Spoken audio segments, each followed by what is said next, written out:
Hey, here we are, guys. How are we doing? We are here tonight. Let's just make sure. Uh, Technical wise, there's a sweepstake going on next. Do you know that? Have you heard about the sweepstake?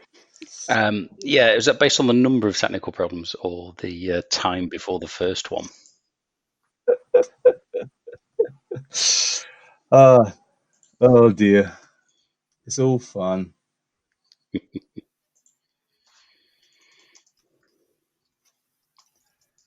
So, how's everyone doing this week? Everyone in the chat? Everyone's good?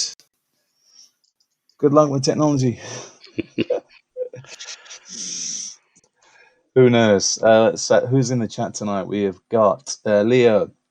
Rosie's in the house. Hey, Rosie, how you doing? Alison. Uh, who's that? Colin. Who's Colin? Don't know who that is. Dotty guy. Um, yeah, wonderful. We will start in just a few seconds. So, Max, you okay? You good Yeah, not week? too bad. Hey, Gustav. Excellent. Alex and Danny from First Kesgrave. Hey, how we doing, guys? All good? Colin is the moderator. Ah, now I know. I was loving the background. Well, don't speak too soon, Leo. Ben, how you doing? That could be the first technical hitch we have. First squeaky chair. No, there's no squeaky chair tonight. I've upgraded. I've gone down. Well, Hansler, hello, guys. 24 Bournemouth are here. Hope everything goes well. How are your week? Week's been all right. Week is good. It's been really hot. Um, it's been nice actually, Max. I treated the kids to a paddling pool, so we got a nice paddling pool. Oh, or do you get yourself a paddling pool and the kids are just using it? Wow, you know what it is. You're a dad. You know these tricks of the trade, don't you? Yeah, Cool. absolutely. Absolutely. Anything happening with you, Max? Yeah, big changes in the garden at the moment, which is some workmen in doing some path work. So, yeah, a little bit dusty, but it's okay. Excellent. Nice. Very good. Hey, Jeremy, how are you doing? Jeremy and Lisa. Uh, who uses the paddling pool? Me or my kids? My kids at the moment. They're the one using it at the moment. Who else got? Scouts and Muddlings. Hey guys, how are you doing? Cockermouth Scouts. Hello. Asa says me. I use it at the moment. No, I'm not using it at the moment. But it'll be nice, cool evening. Yeah, it's lovely. Yeah. Complete in the dust bath. Are you a bird? Don't birds use dust baths? Alison's having a garden done as well, so Uh, it's a dust bath. you got to keep nice and hydrated in this weather, haven't we? Yeah, absolutely. But you're right though. Birds use dust baths, and so do some animals. Yeah, it's all good. We're going to find out. 46 Gloucestershire Scouts, hello. Um, Tonight, the badge that we're going to be doing, Max is going to announce a bit of a drum roll. Go. We're going to cover the nature badges, and The nature badges. yeah, the nature badges tonight, and what you can do and see while you're out. It's all good. All good in Hood. Right. I think it's time for a bit of flag break. Guys, in the chat room, I hope you're wearing your necker, your scarf. If not, you better go run and go and get it. Tonight, before we do flag break, you are going to need some pen and paper, but don't worry about that. You've got a few minutes to get that. But right now, we're going to try something now. Everyone, cross your fingers. Cross your fingers.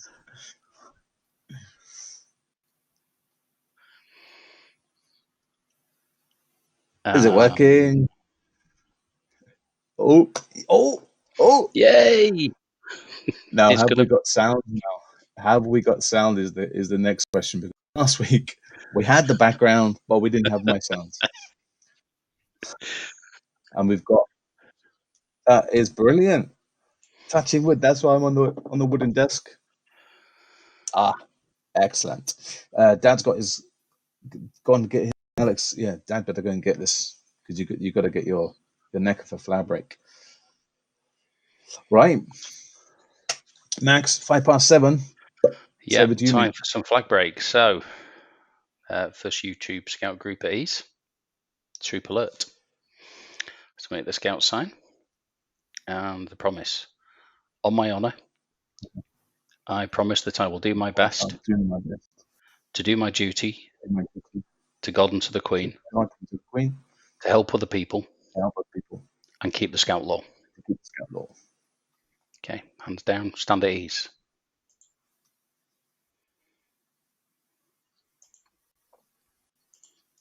So, what are we doing first? What would you like to do first? We have got. Let's go to the chat room then. Max, would you like to? So, guys, all right. Max has got Craftcam back, and tonight we're doing the nature bash, so we can look at Badrock first. We can play a game first, or we can do Craftcam. What would you like, Max? Pick someone in the chat, and whatever they say, we'll do. Craftcam. Let's have a Craftcam. Craftcam. Right, guys. Let's fingers crossed. Fingers crossed again. Here we go. Right.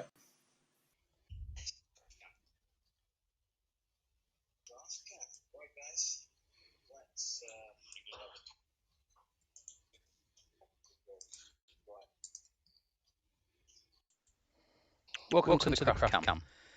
So this week we are going to make a bat peg. So we're going to need a peg. And we're going to need a sheet. It's all working. With a bat image on it. Now this one I'm going to upload to Audio is deco either. Facebook page. So you can download this one. Or you could draw your own. Once you see how this works, you'll get the idea. So print this out and then carefully cut out around all the shapes. Here's one I prepared earlier. As it takes me too long to cut this out. So what we're going to need is a bit of glue and a ruler. And the first thing we're going to do is we're going to fold on the bat wings. So there's 2 lines on the bat wings, and what I want you to do is just fold up. Put a little crease in. Okay, fold that over. And then on the other side, exactly the same. So what we've got is a little end shape there with a flat piece. So we've got the 2 wings and the flat piece. Now, the ideal peg to use for this would be a wooden peg. However, I don't have a wooden peg, I have these plastic pegs. So this is going to be a little bit more difficult for me, but we'll get there. So first of all, using a spot of glue, we're going to put the bat head onto the peg, like that. And then we are going to stick this little seam, just this bit here, not the wings, onto the bat itself. So somewhere in the middle. And if I open that out, I should just be able to press down. There we go. Now you could make other animals other than a bat. With this second piece of paper, hopefully it's the right length for your peg. If not, you might need to make it slightly longer. What we need to do is on each of the lines, I want you to just fold it over. And then on the 2 end pieces, we're going to fold those over like this. So we get that kind of shape. Then, using the glue stick again, we're going to glue the ends and just the bits we folded. And then we're just going to put a bit of glue on this middle bit. Turning the bat over, and hopefully this middle bit sticks to the peg. We should then be able to glue on the end pieces to the bat wings, so they're roughly the same on both sides. And then when we open the bat wings like this, that should stick there. Now, because I've got a little bit of a hole in there, that might cause me a little bit of a problem, so I'm just going to put a bit of sellotape on that, just to cover that little piece off. Sound of the sellotape again. And if we're using scissors, adult supervision, make sure that fingers are safe. There we go. Little piece of sellotape just to stick that on there. And then hopefully, as I open the peg, the bat starts to fly if the glue's set. That's what happens when you try and do something without the glue setting. So make sure you glue set properly. I'll just use a little bit of tape just to secure that on. There we go. Push those back up. So we now have a flying bat peg.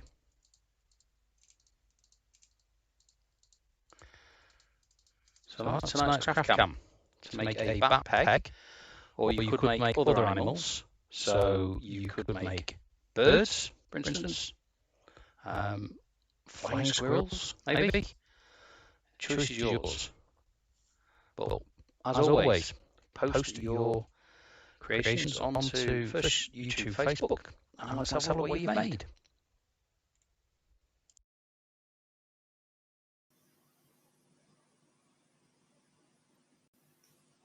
Excellent. Well done, Max.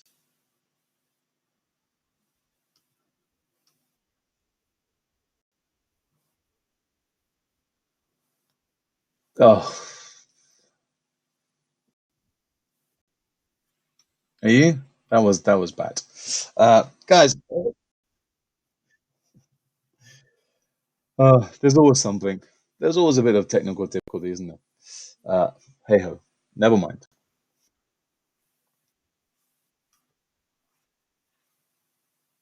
Beautiful. People are saying Max's audio is gone.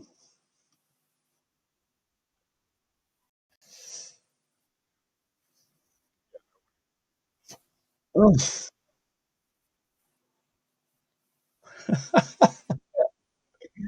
Oh. And we've gone back to our original screen, and I can see Max is working. How bizarre! We could hear Max's echo during the Batmate, but nothing after that.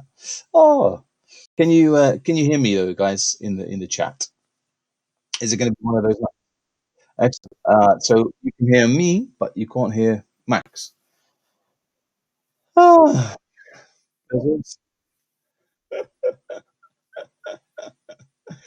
oh, this is fun and games. There's always something. Let's see. Max is going to log out and come back in, but I don't know what's going on. Hey, never mind. So, guys, yeah, what we're going to do tonight is we're going to look at the nature badge, and we're going to start looking at badges in a bit more closely. Okay, so the last 6 or 7 weeks, we've kind of just been briefly outlining badges and stuff like that.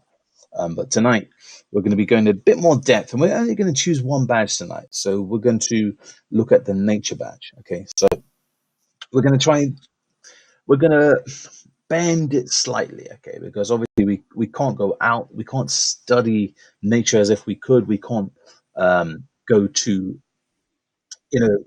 reservoir and forests and stuff like that.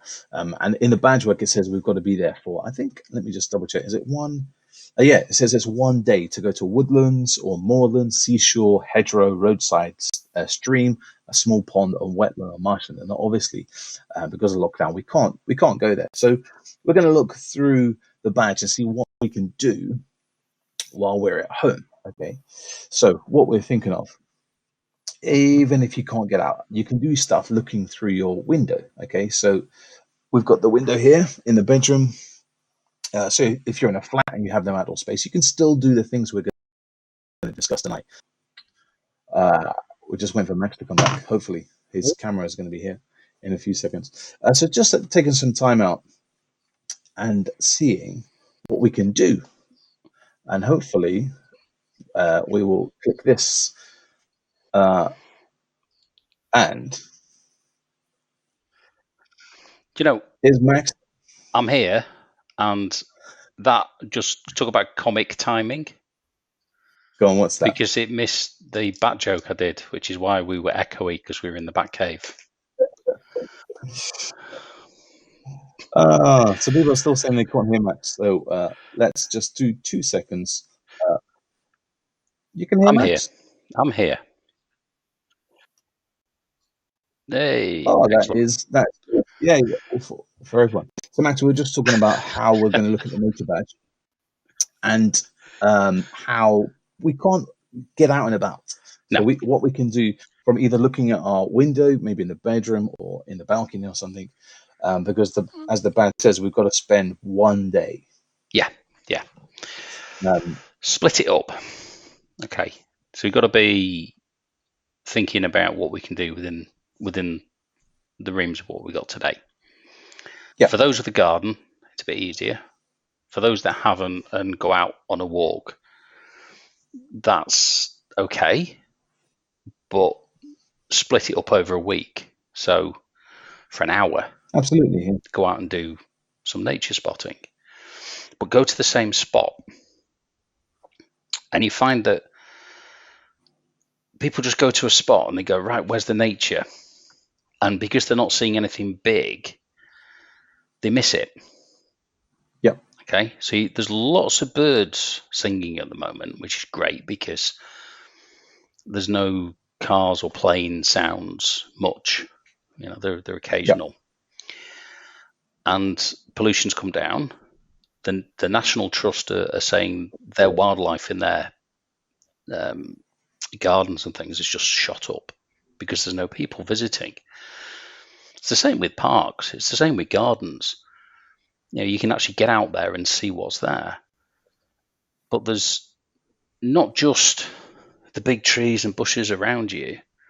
That patch of grass you're standing on is a goldmine of nature,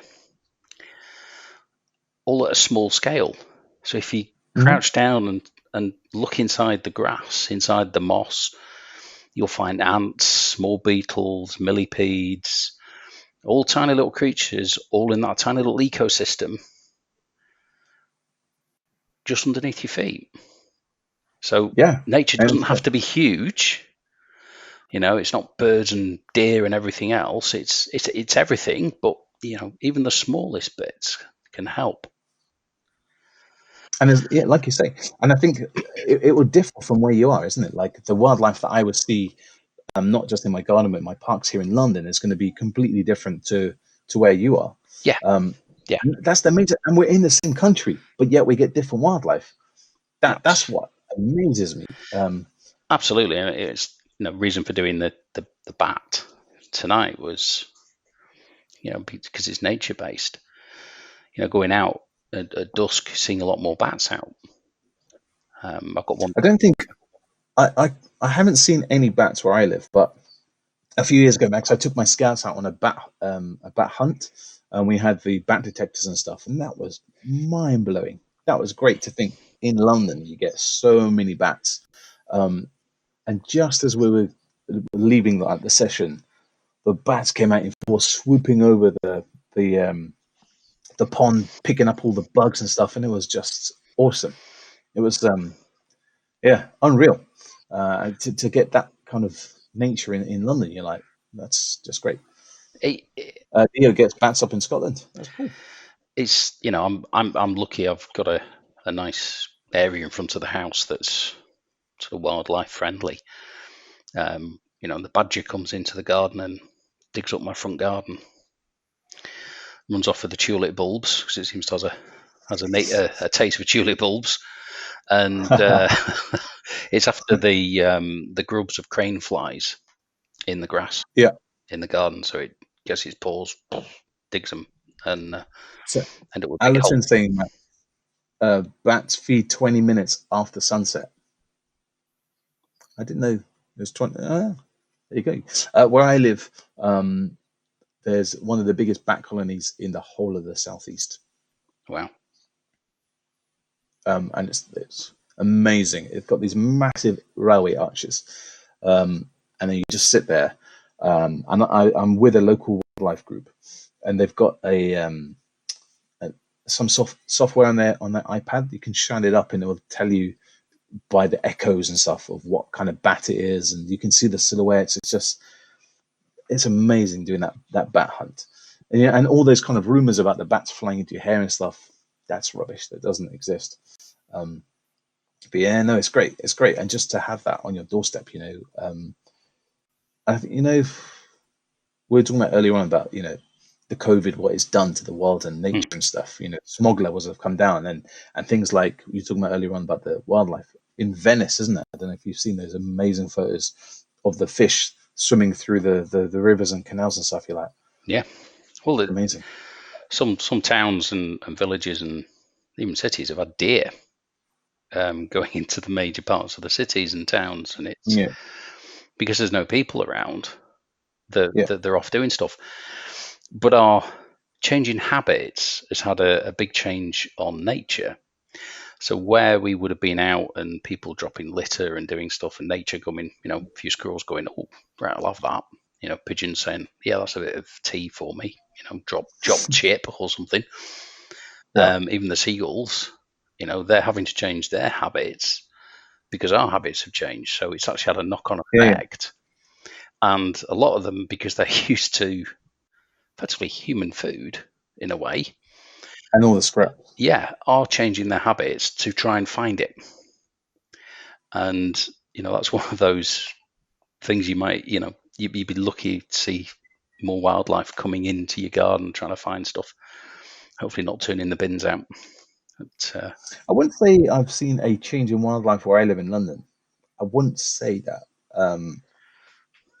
Alex is just saying, I think I have a hedgehog in the garden. I'd love to have a hedgehog in my garden, but I don't know what Max is in a bit more open air where we are in London, but all our gardens are all concrete posts and stuff, so the hedgehogs just can't get through those fences. And that's just one of the things in London, isn't it? Yeah. So if you want to attract wildlife in your garden, there's some things you can do, and we'll just point out: no to milk.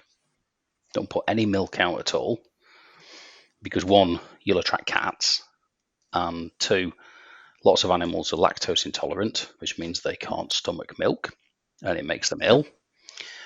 Yep. Water. Yeah. And if you're doing it for hedgehogs or foxes or badgers or something, a bit of cat food usually goes down quite well. Not the fish ones though, because you will get next door's tabby coming in and taking it all. But just put stuff out, and you'll see them come in, and it's encouraging them. So back to the old favourite of the toilet roll. Take a toilet roll, dip it in honey, and then put it in birdseed, and you'll get a nice bird feeder out of a toilet roll. Then just hang it up in the garden. Just hope the cheeky squirrels don't run off with it in their mouths.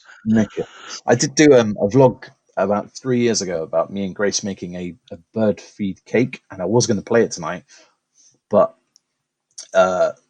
Grace looks, she's about a year old, and she's got that annoying squeaky voice, and I thought, nah, you know what, nah.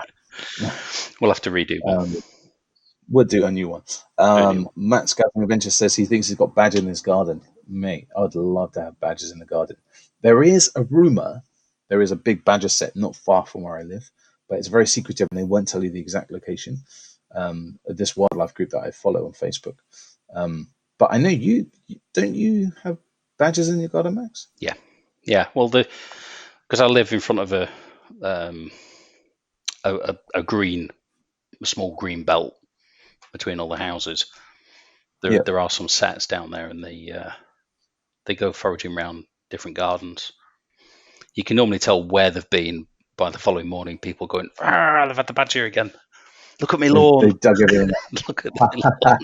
up. Dug everything up. Look everything up." Yeah, but coming back late at night from work, I've seen the badger just been there on the lawn. Not everyone can see them, so there are ways to see animals, and they're not. I don't know. It depends what you class as a zoo, whether it's this kind of thing. But zoos hold nature, right? And there's lots of zoos online. And one of the best ones I've seen so far is actually Edinburgh Zoo. Oh, Is you can see the panda the panda. at night. Early evening, onto the panda cam, and he's just sat there chewing his bamboo. But you can actually see the panda, which is fantastic. So lots of zoos have set these up, and they do some talks around the animals as well. Mm-hmm. So even if you can't get out, right, do some study that way. If you're out and about, 30 Days Wild by the Wildlife Trust is a great thing. So it's 30 days in June. Well, that's the calendar for you. And they do this 30 Days Wild. This year it's all online.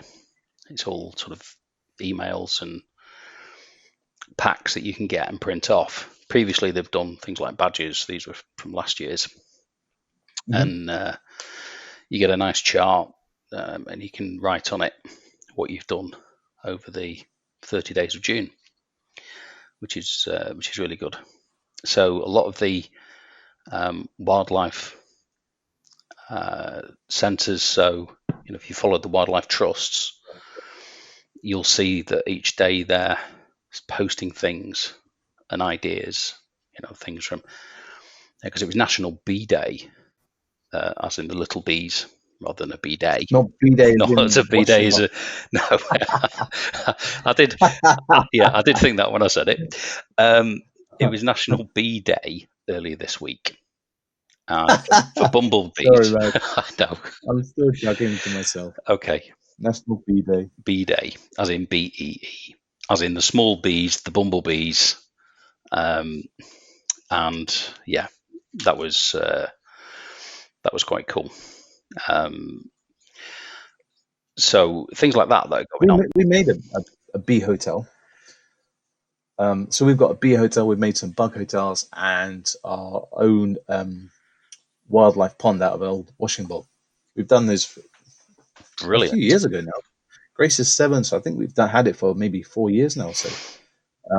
Just to attract some wildlife in the garden, just by simply getting a 99p, might have been a £1, washing up bowl, digging that in the garden. And it did take a couple of months for wildlife to come, and I was getting a bit worried, but they do say that stick a bowl down the water and that wildlife will find it somehow. But now we've got frogs and stuff. Yeah, it does. I've got a pond in the back that we built late last year, and the wildlife in there is just amazing. We've got pond snails, we've got frogs, tadpoles. Was the obligatory goldfish, and it's amazing how much wildlife actually just comes and finds the pond. Appears, isn't it? Yeah. Yeah. So we're gonna have to build some. I can never say the right name for this, but because I'm just having the garden kind of done, I've lost some wildlife areas, so we're going to put some in. One of the things we're going to do for the frogs is to dig a hole and put a couple of tubes in, little bits of drain pipe with some bricks and stuff at the bottom and slates, so that they've got somewhere to hibernate, and then fill it over with soil and put plants on the top. Yep. Probably some bee pollinators or something like that for and butterflies. But somewhere so that the frogs have got somewhere to go, because I'm conscious now that the work I've had done has kind of taken out a chunk of great area that I had. So I'm going to do something else to replace that and make it more wildlife friendly. But in a small setting, not all of us can dig our lawn up and put those pipes and stuff like you were talking about. No, we can't. But as a beaver, a cub, a scout, even as a leader, in my wife's not going to let me dig up the lawn and stuff. But there's small things that we can do to help the wildlife, isn't it? Yeah. And like we're saying, just making a small pond, and even such a thing as a bug house. And I'll play you a video in just a short while about the bug house that me and Grace made a few years ago. So you're going to hear a bit of a squeaky Grace. But we've built 3 or 4 bug houses now, and there's no right or wrong way to build a bug house. But that's quite fun to go and see it and see the spiders and the creepy crawlies and stuff over it. That's a really cool way to get a different kind of wildlife in the garden. Yeah, I think so. Leo's saying don't litter. Yeah, of course, don't litter. Don't litter, definitely. Jenny has pheasants in her garden. Wow. That's cool. I bet you don't have pheasants, do you? No. No, unfortunately not. We have outdone Max. Should we do a game? All right. So what we're going to do, we're going to play a game, and you have going to guess the next screen. So hopefully Max's audio isn't going to go. Wait 1 sec. And hopefully you will see a new screen appear any second now. He says. Maybe not. Oh, there we go. There we are. Okay, so guys in the chat room, what can we see? How are we doing, guys? So, as you can see, we've got some British birds that you commonly find in your back garden. Now, I'll give you a bit of a clue. In fact, all these birds I do see in my London garden. And as we know, me and Max have slightly different wildlife. So let's see how people are getting on. So 1 will be interesting. 1. Let's see who gets that. Number 1 was in my garden a couple of days ago, and it was chirping. It was singing away. It was sitting on the fence bar. I got some amazing photos. Sadly, this isn't my one. It got me stumped, this one, so I had to go and ask a friend. And he told me what number 1 was. And I was completely wrong what I thought number 1 was. It's not a wren. Rosie's saying that number 1 is a wren. It's not a wren. Wrens are a lot smaller. They're about blue tit size. Harrison, number 3 says a sparrow. Can you be a bit more exact what kind of sparrow it is?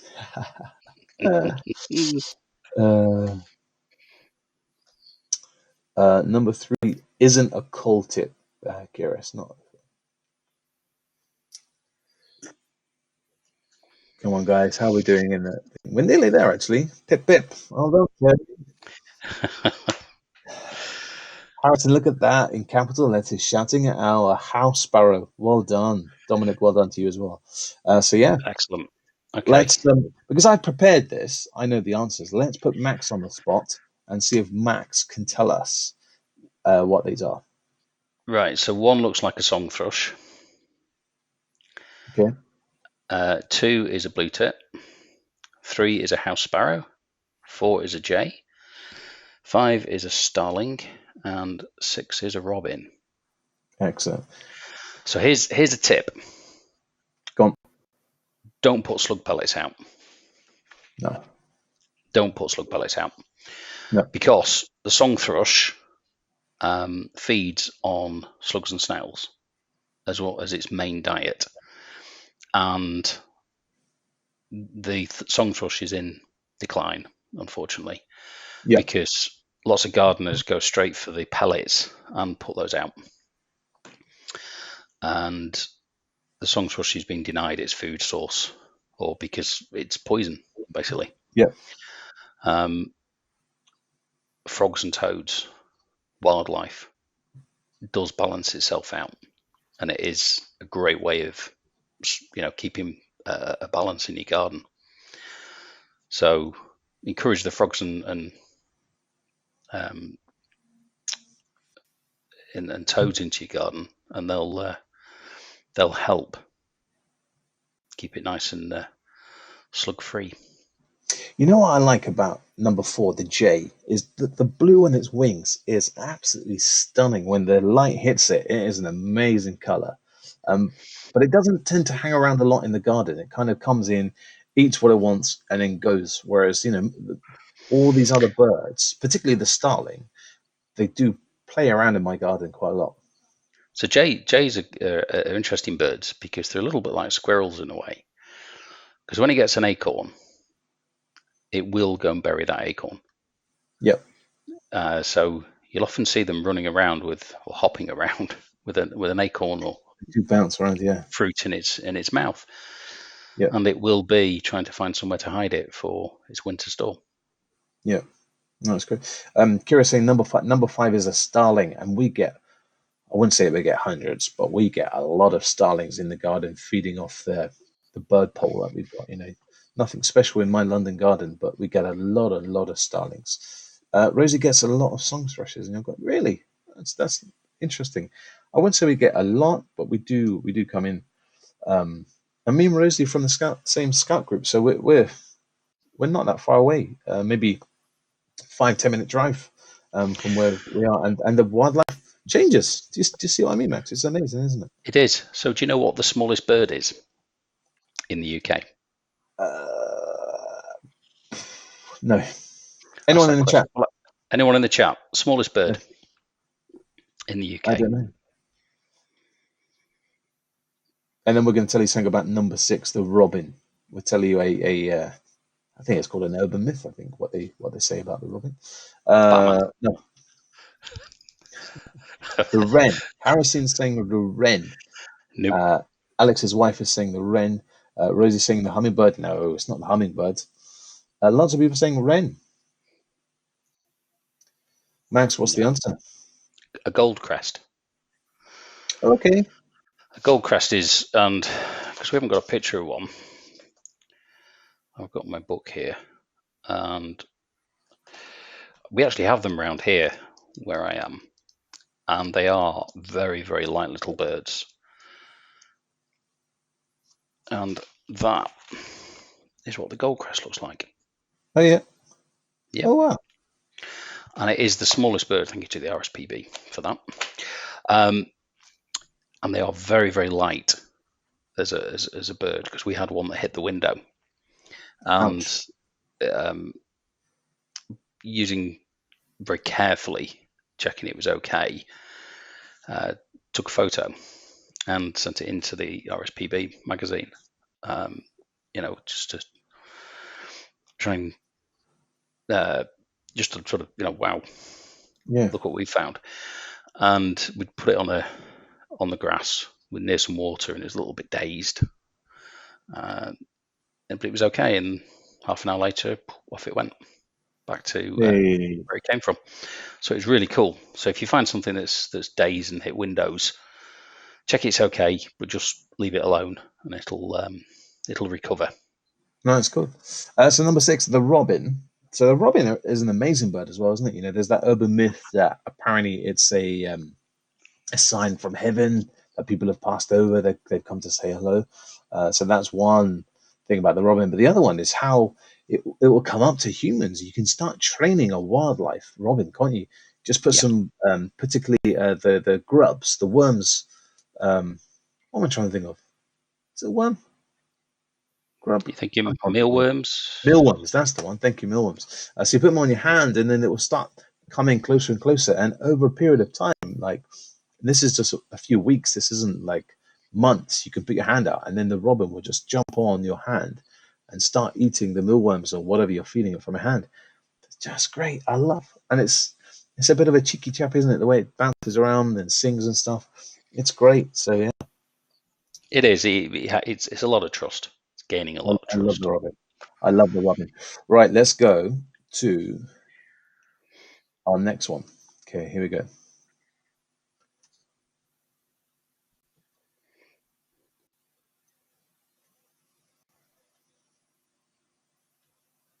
So let's see. Have you changed your screen?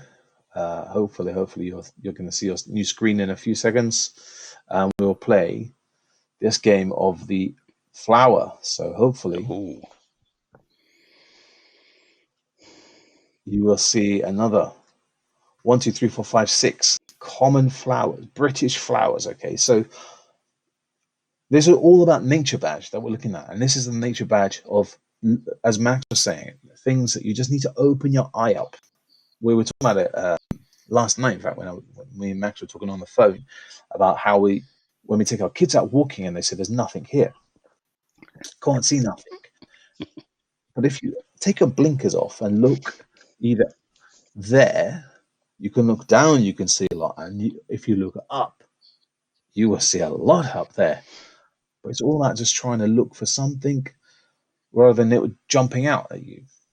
And we would probably walk past all these flowers. You know, maybe number 1, it would jump out. We smell it nicely, but you know, number 3, number 4, number 6, maybe not number 6. That's a different thing, but definitely number 3 and 4, we would walk over and think absolutely nothing of it. So let's go to the chat, and then we will see how people are doing. Let's see. Look at that, Max. Have you seen the chat? Yeah, we seem to be quite, looking at the chat now, we seem to be quite cool on that one.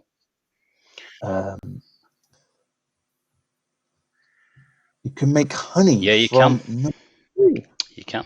I didn't know you can make honey. I didn't know that. I know you can make many other things like that. Yeah, tonics and things. I used to drink a lovely pop drink in my younger days. I haven't had that for a while. Oh, I can taste that now. That Yep. is so tasty. Love it. In fact, I might go to the shops and get some. You've got that craving now for dandelion and burdock. Oh wow! Right. So again, Max hasn't seen these. Let's put Max to the test. Yeah. So one unless is he's copying the trapping. no. So one's the rose. Yep. 2 is the poppy. 3 is the old favourite of the dandelion, which is a fantastic plant. Number 4 is a daisy, which again is a foraging wise is a fantastic plant. 5 bluebell, and 6 is a marigold by the looks of it. So Max, when you say dandelion, do you mean dandelion and burdock? Yeah. So burdock's a different plant. Yeah, that's the drink dandelion. But that's the drink. Not in this plant. Yeah, no, this plant is just the dandelion. So roses are good plants to look at. If you, minding the thorns, of course, if you look at a rose in your garden and turn the leaves over, the chances are you'll find aphids. And you'll find there's little white yeah, so there's either white, black, or green. Yeah. If you've got green aphids, the chances are you've got ants. And watch out around the stems, because the ants actually farm the aphids, and they farm the aphids for the sap juice that they're sucking and excrete. And the ants, it's a kind of sugary high for the ants, so they absolutely look at farming them and just milking them effectively. That's what the ants are doing, and they're just herding them like cattle. So it's, looking at plants themselves opens up a whole raft of nature. Yeah. So really worth looking at. And number 2 is the poppy. What fascinating facts can you tell us about the poppy? Well, the poppy is kind of a symbol of remembrance. It goes back to Flanders Fields. Flanders, yeah. Flanders, and yeah, it's a symbol of remembrance for a lot of people. It's also very good in pharmaceuticals. in helping people. In many different ways. Many different ways, but in good ways. But it's a fantastic plant. It's a seed pollinator, and if you get when the poppy dries, the head of the poppy opens up, and in the wind it moves side to side and throws its seeds out. So the different plants have different ways of dispersing seeds. And number 3 is the dandelion, which we all take up the stalk and blow and see if we can get it all going in number 1. My boy. But there is a plant that's invasive species, which means it's not native to the UK, called Himalayan balsam, and it grows along a lot of riverbanks and railway lines and things. It can be a bit of an invasive species. It's good in foraging ways, but its seeds explode. So it's a seed pod. So if you touch them when they're dry, they literally go bang and pop out, and all the seeds just get thrown and dispersed, which is different ways that different plants do it. And then you go to things like cleavers, which is the sticky weed that you throw at each other and it sticks to your clothes. And the little round seeds are the things that stick, and the balls, the little balls, and different ways of doing it. And other plants, birds, eat the seeds and disperse the seeds around. So it's another great way of looking at nature. Absolutely. So getting out, even looking out of a window, you can spot lots of things. You can see lots of different things. And for the stuff that we're looking at, and you're going out and doing this, keep a diary, take some photos, record what you see. So that's the thing about the badges, is about recording what you see. So get your pen and paper out, and for that time that you're in there, record what you see and pick a spot. It's write notes. Yeah, it could be a meter square of grass. What did you see there? It could be a tree. It could be part of your garden. But record the notes down. So if anybody's done the Big Bird Watch, that happens twice a year, January and I can't remember the other time of the year. Soon. Yeah, it's soonish. Yeah. You sit and you watch for an hour and note the birds that come into your garden. Similar kind of thing. Yeah. And I think now is a great time just to get out. While we're having that hour's exercise. Yeah. It's just walking around the local park, and that's what I've been doing. Particularly with my kids at the moment. And I think not always we don't have a book with us, do we? We don't always have. No. But as an adult, I don't know about probably about the Scouts, but we always have one of these. Always have a phone, and there's some amazing apps on your phone. The one that I use, let me just double check. I think it's called PlantNet is the one that I use, and you can literally take a photo of the plant, of the leaf, of the bark, and it will identify what that plant or leaf or tree is. It's not 100%. So I have been testing it with my friend who's like the Wikipedia, Mr. Terry Longhurst, of using my tree ID, and it's really hard though, isn't it? Looking at your tree ID and you think, looking at the bark, looking at the tree, turn it upside down is the tree, which we're going to look at in a moment. Looking at those leaves, there's a million one things. But just on your 1 hour, we've been walking around the park. We do 2 leaps of the park and just trying to identify those trees and just trying to remember. Right, today I'm going to learn one new tree today, and that's what I did last week. We were looking at the cherry tree. There seems to be a lot of cherry trees in the park, not far from me. And it's just trying to look at something and kind of go, you know what? I'm not going to be able to learn all the trees. Like if you look at the oak tree, there's over 600 species of the oak tree. You're not going to learn like that. No. But if you just say, I keep seeing that tree all the time. What is that tree? and then just try and learn that tree, looking at the leaves and then following it through the seasons, isn't it? And yeah, like you said, Max, just looking at the window. If you don't have enough, if you can't get outside, you don't have a garden, looking at the window, what can you see? We can all see some sort of wildlife. There's maybe pigeons fly past or whatever, but look at those different birds. Yeah. Those pigeons are all different in the garden, aren't they? Wood collar pigeon and the dove and all sorts of things as well, isn't it? So it's not just birds, though, is it, Max? No, it's not.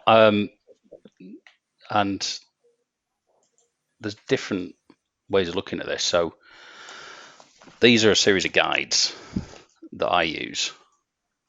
I don't take all of them out at once. But these are by a thing called the Field Studies Council, and I'll put some of them on there. I'll put the link onto First YouTube in a minute. But this is grasshoppers. Look how many grasshoppers there are. I thought it was that, yeah. It's amazing, how many different types of grasshoppers there are out there. And they do guides from trees, plants, bugs, birds, wildlife. So they're always great, and they're a couple of quid each. The guides, they're quite good. Even to those wonderful ones of garden spiders. Thank you. So we'll What we'll do is we'll just talk over. Are we going to do one more? We'll do one more. We'll do one more. Okay, go on. Come up to the thing. Let's try this one, guys. Let's cross our fingers and hope that this one works. You should be seeing very, very soon some trees and some leaves on this next screen. We're going to get it in a few seconds. But yeah, people in the chat, don't worry. We are going to be doing our key workers clap in what is that? 8 minutes. But we're just waiting for the screen to change. Hopefully, there we are. There we are. Beautiful. We have got it changed. So, slightly different in this game. We've only got 3 trees. Okay, so there's a tree and then a leaf next to it. Okay, so we've got 3 trees to identify. And this is what we were just talking about. When you try and identify a tree, it's not just about looking at that leaf. You've got to look at the bark. And then things like, I was learning this as I was saying about the cherry tree. Make sure you turn the leaf upside down. Is it smooth? Is it hairy? Looking at those leaves, is it symmetrical? We can see on those leaves, all 3 are all different shapes. So we're going to start looking at those shapes. And they will change throughout the year. So let's go to the chat room and see how people are getting on in there. Great for firelighting. Number 3 is great for firelighting. You can tell Rosie is one of my scouts. If you're going to learn one tree, make sure you learn about number 3. Right, just give you a few more seconds. And we will see how we are doing. And then we'll, as I say, Max hasn't seen these before. I made them today, so he does not know what trees I've randomly picked. He did know I was going to pick some trees. It's a good job you're not asking me to actually match them up to the actual tree shapes, because I thought that's what it was at the start. Looking at it thinking, tree shapes? That's kind to you. Right, so let's start with number 1, Max. So I'd say 1 is a sycamore. Okay. 2 is an oak, English perhaps, and 3 is the good old favourite, the silver birch. Okay, well done, spot on, fantastic. Let's just see if anyone in the chat, you'll get a bonus point if you can tell me the location of this particularly oak tree in number 2. There's a special tree and a location. Max, just put your thumbs up if you know the location. Let me just see if you can work it out. Can you? So Colin, our moderator, knows where this tree is located. Max, do you know where the tree is located? I'm waiting for the picture, but I think I know the one you're talking about. Okay. No, number 2. Number 2. I'm not going to change. Number 2. I'll look at that. Gastronomy nerd, Alison, Dominic, Alex, Rosie. Excellent. It is the famous Gilwa Oak that in 2017 was awarded the Woodland Trust Tree of the Year. And now it's all highly protected. So it's not in Brownsea, it's in Gilwa Park in Essex. So we've got another couple of minutes just to talk about our tree ID. It is on the training ground. Well done. Jeremy's camped under a few times. Yes, we have. Yeah. Cool. Right. So let's see what Max knows about the sycamore tree. It's got leaves and it's tall. So it's But this is the seeds. thing, Max. But this is the thing, right? It's go on. What I'm trying to say is you don't need to know everything, and it's okay No. to say I don't know. So I don't know. its seeds act like a propeller, and Helicopters. yeah, it's little helicopters, and they're great. They're actually better single rather than the double, but The both double work ones, yeah. because the single ones do actually have this propeller action that takes them down to the ground. And someone's ping. Yeah, they're great for May whistles, according to Mr. Longhurst as well. So watch out for those, and you can actually. I might do it in one of the craft cams, which is build a little helicopter, paper helicopter that acts in the same way that the seed does. So that's perhaps one that we'll pick up on in a future craft cam, or I might do as a special. But with all these, in the spring and summer and autumn, it's easy to identify. In the winter, it's harder. So know to tree where it is, and then you can you know its location. You can then say, oh, and then go back to that tree throughout all of the seasons, and then you can see how that tree looks from its buds to its sleeping state. Max, let's hold that thought. We'll head Okay. outside, and we're going to come back to trees after our NHS clap. Excellent. We will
Okay, we are back.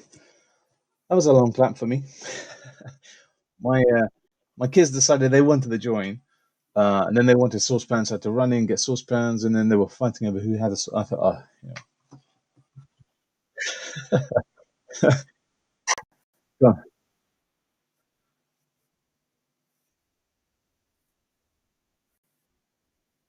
No.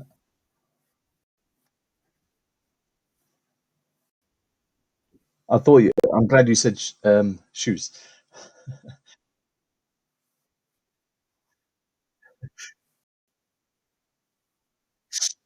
Ouch! Ouch! Ouch! Ouch! It's like walking on Lego.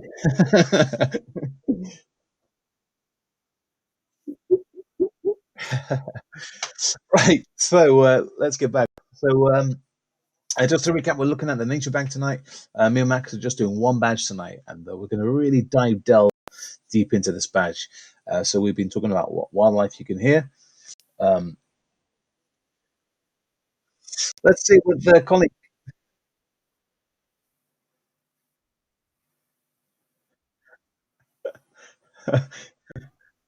Just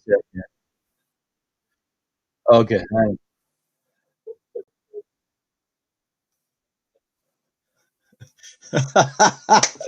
It was going so well.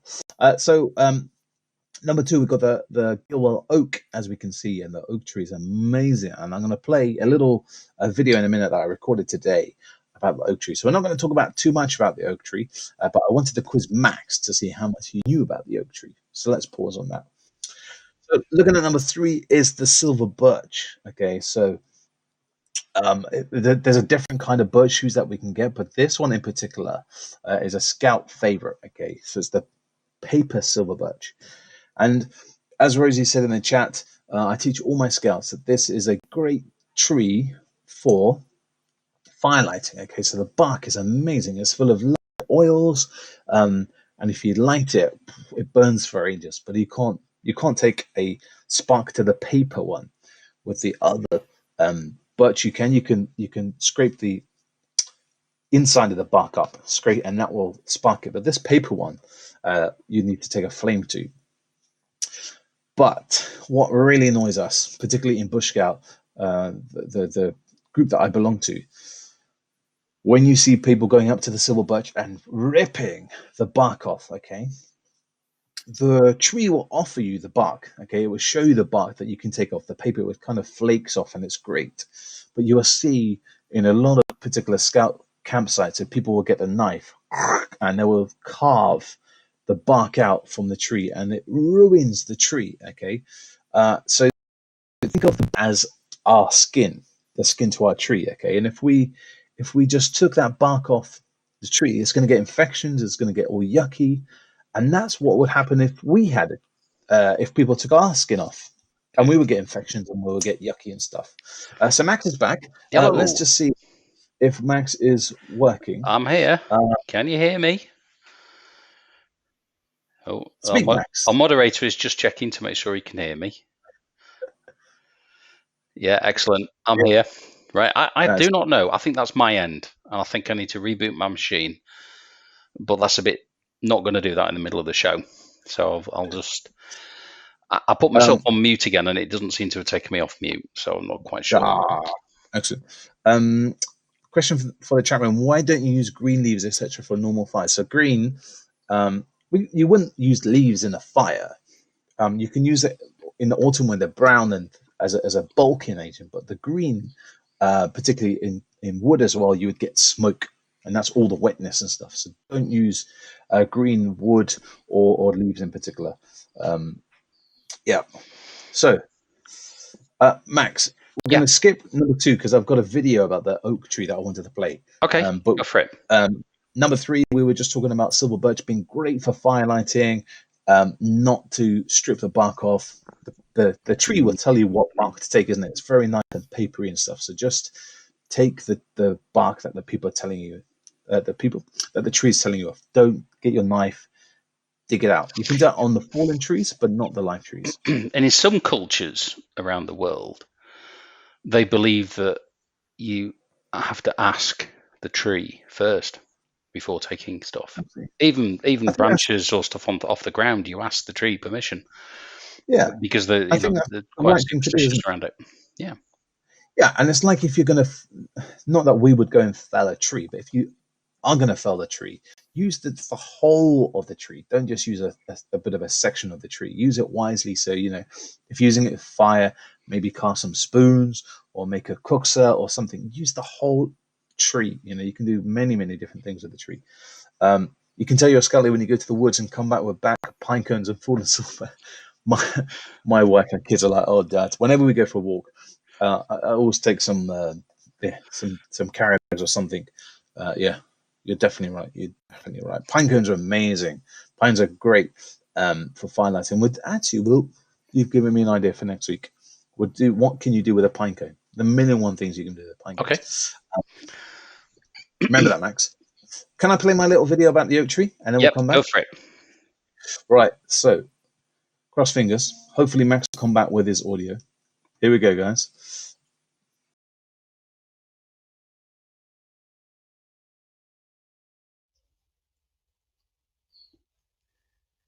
Just after the park to look for the Quercus roba. It's a tree. See if we can find it. There she is, the Quercus roba, otherwise known to me and you as the oak tree. So a mature oak tree can grow to approximately 148 feet tall, which is 45 meters tall and approximately 9 feet wide. Awesome. The oak tree first appeared apparently 65 million years ago. So it was here on Earth with the dinosaurs. The average tree of an oak tree can live up to 1,000 years. Now a typical oak tree produces 10 million acorns over its lifespan. And only 1 in 10,000 of those acorns will actually grow to become one of these bad boys, an oak tree. So acorns are loved by the wildlife. Birds, rodents, lots of wildlife eat it. But horses and dogs, the acorn is poisonous for them. There are over 600 species of oak tree here in England. It was the tree that Robin Hood used to hide out in Sherwood Forest. Rumour has it that Robin Hood and his merry men would hide behind the oak tree when the baddies would come. The oak tree was the favourite tree for the Vikings to use for boats and their ships, and also it's the preferred wood to make drums. So there we are, 10 fascinating facts of the best tree I love. The Quercus robus, otherwise known as the oak tree. There you go. Well, A little bit there's always a jumpy. technical issue. There's always a technical issue, and never mind. So English oak is a fantastic wood, and they used to use it a lot in castles for making the portcullis and drawbridge and big doors, because once it dries, it's solid. It is absolutely harder than most woods, and it's really hard to get through. So it has some great uses. people are moaning about echo, and I've worked out it's Colin's fault. Colin's fault. That's why I've worked out. So I've got a mute problem. Colin's got an echo problem. And tonight I've got nothing problem. You've got a lag. You've got a lag problem on your video. Sure. Oak tree is an amazing tree, isn't it? Amazing tree. Super strong tree. The Vikings use it for their ships. It's used for drums, as you say, used for portcullis. Quercus robus. Amazing tree. What else can you tell us about the oak tree, Max? Well, I'm fascinated by the fact that you know so much, Marco, that they were around so many millions of years ago. 65 million years ago. 65 million years ago. Almost as old as you, Max.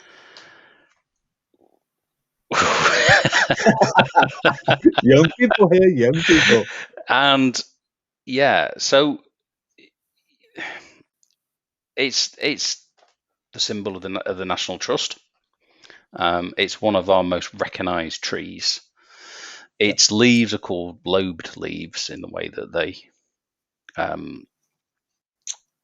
the shape of it. It's a lobed leaf. and it's probably the one tree that most people know in the country. Yeah. You know, if you went round Yeah. and said, "Name a tree," they'd probably say the oak.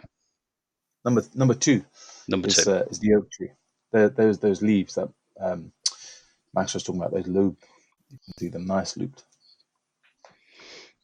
Yeah.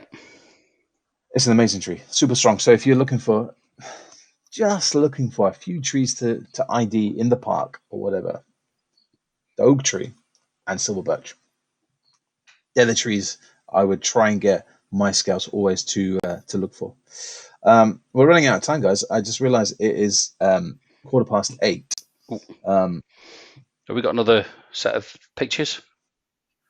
No, that's what we're going to do tonight. Where we're just going to play these limited things. But I think it's time for a bit of a scout out. Do you think we should? Yeah, some let's do a We have- scout out. Let's have a look. Have you got your little scout out message? I Would you like to have. start? Yeah. Go for it. So scout outs: 21st Bournemouth, Royal Berkshire, 1st Kesgrave, 1st Squeaky Chair groups there again. 24th Bournemouth, 4th Hounslow, 1st Wooden Chair Scout group, got a new one. 1st Tainhams, Cockermouth Scouts, 2nd Wimborne, 46th Gloucester. Oh man! So we since starting first YouTube scout group, we've invented 2 new scout groups, haven't we? So we've got the first Squeaky Chair group, and now we've got the what was the other one? Wooden Chair. We just saw Wooden Chair scout group. Wooden Chair. And we're also going to say a huge hello to our fantastic friends at Danemead Camp. Danemead Camp is an awesome scout camp. If you're when we return, if you're looking for a scout camp, it's fantastic for back to basics. Just having a really cool scout camp there. It's amazing campsite. I was there earlier on during the year. First Honey Roast Scout Group. Yeah, not forgetting that. And yeah, I love Damemead Scout Group. It's great. It's one of those camps, Max, that doesn't have any activities. So there's no kind of like higher ups. It's a real back to basics scout campsite. But yeah, it's great. Not that I'm plugging him. Yeah. A Dealing in the house. Yeah, how do we not mention A Dealing? Hang on. We haven't met A Dealing. And fourth Bramall. So me and Max's scout group we have not mentioned tonight. That's bad. Yeah.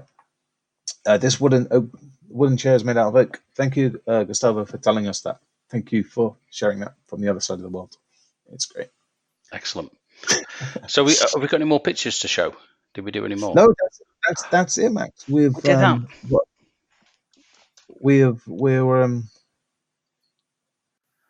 okay, we that's fine. We'll change to this screen. Let's go to this one. Let's. I might have been a bit too cocky now. If this goes wrong, you can blame me. This is your technical hitch. Is it made out of gil or oak, Gustavo? No. The first Scruffy Cubs scout group. Oh, who? Sue, who would be the cub leader? Who would be our Caleb? Me or Max? Let's see. Would you like to be our Caleb, Max? I'll stick with scouts. Yes. No, I'm not being Arcala. You know, yeah, no, I better not say what I was about to say. No. So, Leo wants to be Arcala. You can do it. All right, Max, go on. We've got 10 minutes. Yeah. So, I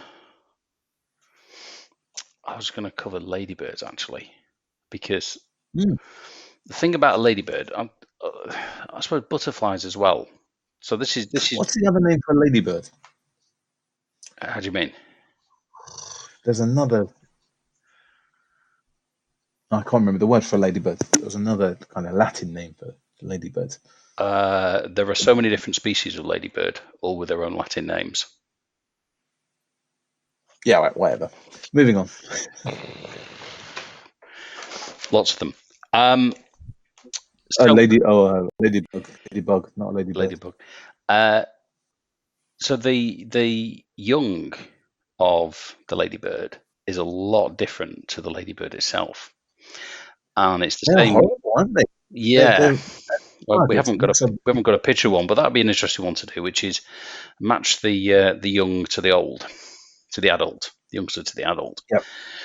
And that's something that you could look at. So tadpoles grow into frogs, complete difference in almost the shape, but they're changing the shape as they grow.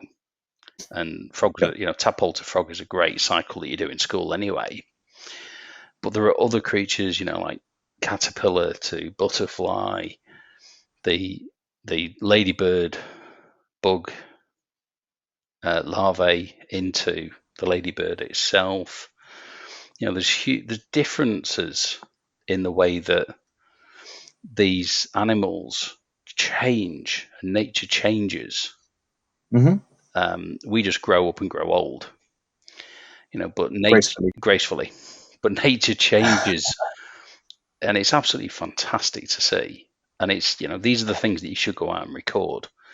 So the main things for me on this are write stuff down, take photos, collect your evidence. So for the older sections, your badge requires you to do longer time collecting evidence and stuff. For the younger sections, it doesn't as much, but it's still great to do because it just builds your awareness of the outside world. And it's a great thing to be doing outside to keep busy. So your exercise and everything else is important, but getting out and looking and seeing what's around you and recording that and then taking that to be your evidence to get your badges is absolutely fantastic, because you learn as well. So if you see something you don't know, take a photo of it and see if you can find out what it is. Use the apps like the Tree ID, the Plant IDs that are out there, and you'll start to learn more about these plants and their uses and the different creatures and things that are out there. And it's just absolutely fascinating. You can spend a long time looking at this kind of thing. And if you're really into those kind of things, there are some books out there that you can get. Things like this one, plenty of others out there that actually take you through looking at, even for things like life cycle of the frog, that are absolutely just fantastic. And there's lots of resources on the internet as well. So for me, the internet's a great place to research and find these things out. Something you don't know, there's plenty of places you can post your picture. Let's see some pictures on the Facebook page that you're taking when you're out. And if you've got a bit of trouble identifying something, post it up and we'll see if we can use one of the Bush Scout experts to help you out and identify what it is. And look at that. Look at the screen now, Max, after you talking. There you go. So there is. I've been a bit. So that's a technical first for us there. That is the ladybird larvae. The one in the middle. The one in the middle. It is a horrible beast to look at, isn't it? It's not a nice thing to look at. Yeah, and you wouldn't think that's a ladybird. And when you look at it, first off, you're going, oh, ooh, what's that? But when you actually know the ladybirds, your mind changes as well, because it's like, that's a ladybird. That's going to help me later, because I talked about aphids before on roses. Ladybirds eat aphids. Okay, it's their food. It's their food source. So if you've got a problem with ants on your roses, ladybirds are your friend. Ladybird. Yeah. You want to get those ladybirds in. Yeah. That's what I said. Balance in nature. She's never seen a ladybird larva. Really? Oh, I wouldn't say I've seen hundreds, but I have seen a fair few. And yeah, as we were saying, boy, are they ugly. They are horrible. And yeah, when you don't know what they are, you just think, oh, it's a horrible grub and get rid of it. And as scouts, we would never kill it or anything like that. But that bug is absolutely horrible, to be honest. But look what it turned into. It's been like Max when Max was a baby. It was the opposite way around. It was a beautiful bouncing baby, and look what he's grown into now. Lovely specimen. It's a bit like not that I'm Thank referring you. to you as a ladybird, but you know, when but that ladybird is disgusting. But I think At least my yes, my haircut's okay. hey, look, there's nothing wrong. There's nothing. And God, it's getting thinner, isn't it? Wow. Actually, I know we could play a game next week. Guess who the baby? Oh, we should do that. We get a photo when I was a baby, Max and Colin. You got to guess whose it is, but obviously Max would be a dead giveaway because color photos wasn't around when we were a baby. I was just thinking that actually, and yeah, there's plenty of black and white photos. I'll put mine in black and white then. Yeah, that's a good game. That is the funniest thing I've just worked out. We'll do that next week. Guess who the baby is? Yeah, we'll throw some red herrings. Yeah, no, we'll do that. And yeah, I'm mean. Yeah, I am. That's good. We're getting a bit We'll do cocky it. because of, I'm trying to find out. There was yes. We're gonna say a big shout out to 8th Salisbury Scout Out. Excellent. Just flicking through to the scout out because unfortunately, look at the time, Max. It's we've only got like 5 minutes. I know it's flown. It's been quite an impressive stream. Not that much technical difficulties apart from Max being on mute. Let's not be too cocky. We love you, Max. Really? Is it because you're northern? The northern stay together, don't they? Thanks, yeah. Mark. It's cool. Are we going to do another stream like last week where we get Colin involved? I don't know. Maybe Leah. We don't know. We do all random streams during the week. Yeah. Max, you should mock Mark. I'm too kind to do that. He knows that. Should we'll let you into a little secret because I think we're nearly finished this badge now, more or less, haven't we? We're just trying to. Yeah. Me and Max had another online meeting last night, and me and Max were playing another game, a secret game to try and make each other laugh. So we were on Zoom last night with some other scouters from the UK, and me and Max was messaging each other to try and make each other laugh. And then Max texted me something very, very funny that he needed to do, and it wasn't a wee. So I was trying to encourage him to do it. Well, Max, I don't know. We all do these things as a human. We have, we all do have to let wind out. I don't know. What? You got to have some fun in these times, and really? Yeah. So, how do we digress so much? It's me. It's you. I've put some links in first YouTube, Facebook. The badge template is there, so the bat template is there for the bat peg, and the links to the cards I've been showing and to 30 Days Wild in June. And I'll also put my links to how to make a bug house and the birdseed one as well. Luke's got to go. Luke, thank you very much for doing us. Thank you very much for joining us here on this scout. Right, we need to do flag down. Yes, let's head over. Let's try not to be cocky again.